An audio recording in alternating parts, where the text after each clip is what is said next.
हमारे देश की महिला को पहले वरीयता मिलनी चाहिए। अगर कोई जॉब के लिए वैकेंसीज खाली हैं तो हमारे देश की महिला को पहले वरीयता मिलनी चाहिए। सीमा हैदर की तरफ से अचानक बड़ी अपडेट निकल कर आ रही है। आप सुनेंगे तो बिल्कुल हैरान रह जाएंगे। क्या हमारी भारत की महिलाओं को सबसे पहले वरीयता नहीं देनी चाहिए? क्या जो दूसरे देश से, हमारे दुश्मन देश से आई महिला जो कि इलीगल तरीके से हमारे देश में एंटर हुई है, उसको सबसे पहले वरीयता हर काम में दी जाएगी? क्या हमारे भारत की महिलाओं में कोई टैलेंट नहीं रहा है जो दूसरे देश की आई महिला को इतनी ज़्यादा वरीयता दी जा रही है? कहीं उसे फिल्म के ऑफ़र आ रहे हैं, कहीं उसे कोई बड़ी पार्टी में सदस्यता हासिल करने की बात कही जा रही है, और कुछ बिजनेसमैन तो उन्हें 50,000 रुपये महीना सैलरी देने के लिए तैयार हैं कि 50,000 रुपये महीना सैलरी वाली हम तुम्हें जॉब देंगे। फिलहाल अभी हमारे भारत की इंटेलिजेंट एजेंसी ने इस तरह का दावा नहीं किया है कि वो रॉ एजेंट नहीं है या फिर वो हमारे भारत में गलत मकसद से नहीं आई है, हमारे भारत को नुकसान कुछ नहीं पहुंचाएगी। इस तरह का कोई भी दावा अभी सामने नहीं आया है, कोई भी खुलासा हमारी जो जांच सर्च एजेंसियां हैं उन्होंने नहीं किया है, फिर भी उस पर इतना ट्रस्ट जताया जा रहा है। आपको खबरें यहाँ पर सुनाएंगे हम तीनों, बहुत ही अजीब हैं, जो आप सुनेंगे तो बिल्कुल हैरान रह जाएंगे। सबसे पहली तो यहाँ पर एक फिल्म प्रोड्यूसर ने उन्हें एक मुख्य रोल मूवी में निभाने का ऑफ़र दिया है। अभी फ़िलहाल उन्हें नागरिकता नहीं मिली है, हमारे भारत में चुपके से चोरी से एंटर हुई है इलीगल तरीके से, और उन्हें इस तरीके का ऑफ़र दिया जा रहा है। क्या हमारे भारत की महिलाओं में इस तरीके का कोई टैलेंट नहीं रहा? हमारे भारत की महिलाओं की कोई इज्जत नहीं है कि उन्हें इस तरीके के ऑफ़र दिए जाएँ? और दूसरा, यहाँ पर एक बड़े बिजनेसमैन ने उन्हें 50,000 रुपये सैलरी वाला ऑफ़र दिया है जॉब करने के लिए। तो क्या हमारे भारत में महिलाएं नहीं हैं जिनको जॉब के लिए इतने बड़े ऑफ़र दिए जाएं? हमारे भारत की बड़ी बड़ी टैलेंटेड महिलाएं, औरतें, लड़कियां जॉब के लिए परेशान हो रही हैं। क्या उन्हें जॉब कोई देने वाला नहीं है? एक बाहर देश से इलीगल तरीके से हमारे देश में एंटर हुई महिला को पहले नौकरी दी जाएगी, पहले वरीयता मिलेगी काम में, जबकि उसे अभी तक हमारे भारत की सरकार की जो रिसर्च एजेंसियां हैं उन्होंने सही या फिर सच्चा होने का दावा भी नहीं किया है, ना कोई खुलासा किया है, अभी उस पर जाँच जारी है। फिर भी इस तरह के ऑफ़र उन्हें दिए जा रहे हैं। हमारे भारत की महिलाओं को पहले वरीयता मिलनी चाहिए। अगर कोई जॉब है, कोई सैलरी है या कोई ऑफ़र है तो हमारे भारत की महिलाओं को पहले उसका हक है लेने का। उसके बाद में अगर नागरिकता उसको मिल जाती है, अगर कोई दूसरे देश से आया है तब उसे मिल सकता है, लेकिन अभी तो उसे नागरिकता भी नहीं मिली है, सच्ची साबित भी नहीं हुई है, और इस तरह के ऑफ़र उन्हें दिए जा रहे हैं।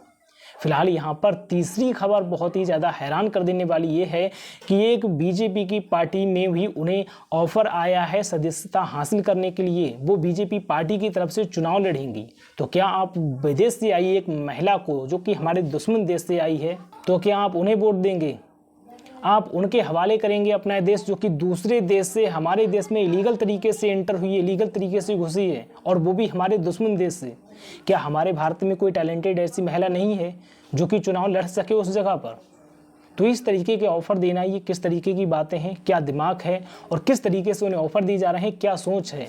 आप हमें इसका कमेंट बॉक्स में ज़रूर बताइए। अगर हमारे देश में किसी को देश चलाने या फिर किसी भी पार्टी में लड़ने के लिए किसी को ज़रूरत है तो हमारे देश में महिलाओं की कमी नहीं है, टैलेंट की कमी नहीं है। हमारे देश की महिला को पहले वरीयता मिलनी चाहिए। अगर कोई ऑफ़र फिल्म का है तो हमारे देश की महिला को पहले उसमें वरीयता मिलनी चाहिए। हमारे देश में टैलेंट की कोई कमी नहीं है। अगर कोई जॉब के लिए वैकेंसीज खाली हैं तो हमारे देश की महिला को पहले वरीयता मिलनी चाहिए। क्या हमारे देश में महिलाओं की टैलेंट नहीं है, महिलाओं के पास जॉब नहीं कर सकती वो? एक ऐसी महिला को जॉब के लिए ऑफ़र दिए जा रहे हैं जो कि एक दुश्मन देश से इलीगल तरीके से हमारे देश में घुसी है। उसका क्या इरादा है, हमारे देश के साथ क्या करेगी, धोखा करेगी या फिर नहीं करेगी, इस पर अभी खुलासा हमारे देश की एजेंसियों ने नहीं किया है। हमारे देश की एजेंसियां अभी रिसर्च कर रही हैं, अभी उन्होंने कुछ भी नहीं बताया है कि वो सही है या फिर किसी गलत मकसद से हमारे देश में घुसी है। और इससे पहले ही इतना बड़ा ट्रस्ट जताना कैसा है, उस पर आप हमें इसका कमेंट बॉक्स में ज़रूर बताइए। और जो भी ऑफ़र ये दिए जा रहे हैं, क्या ये उसके हक में हैं? हमारे देश की महिलाओं को पहले वरीयता मिलनी चाहिए या फिर दूसरे देश से आई हुई महिला जो कि इलीगल तरीके से आई है और अभी उसे नागरिकता भी नहीं मिली है, क्या उसे इस तरीके की वरीयता पहले दी जानी चाहिए? फिलहाल अगर आपको इस तरह के ऑफ़र्स ही उस महिला को देना ही है तो हमारे देश की एजेंसियाँ जो उस पर रिसर्च कर रही हैं उनका खुलासा तो हो जाने दें। क्या वो हमारे देश में किस मकसद से आई है, उसका कोई गलत मकसद तो नहीं है, और फिर उसके बाद में जब खुलासा हो जाए उसका कोई गलत मकसद तो नहीं है। अगर उसका कोई गलत मकसद नहीं है, उसके बाद भी अगर हमारे देश की सरकार उसे नागरिकता दे देती है, तब उसके बाद उसको इस तरह के ऑफ़र देना सही होगा। फिलहाल जब तक हमारी जांच एजेंसियां उस पर साफ तरीके से स्पष्टीकरण नहीं दे देती, जब तक इस तरह के ऑफ़र देना उन्हें ठीक नहीं है। और आपको ये कैसा लगता है, आप हमें ज़रूर बताइए।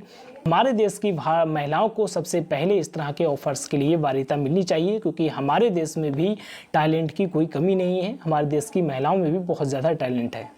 तो मिलते हैं एक नेक्स्ट वीडियो में। इसी तरह से आप हमारे चैनल को सब्सक्राइब करें, सच्ची और सही न्यूज़ जानने के लिए सब्सक्राइब करके इस वीडियो को ज़्यादा से ज़्यादा शेयर ज़रूर करें।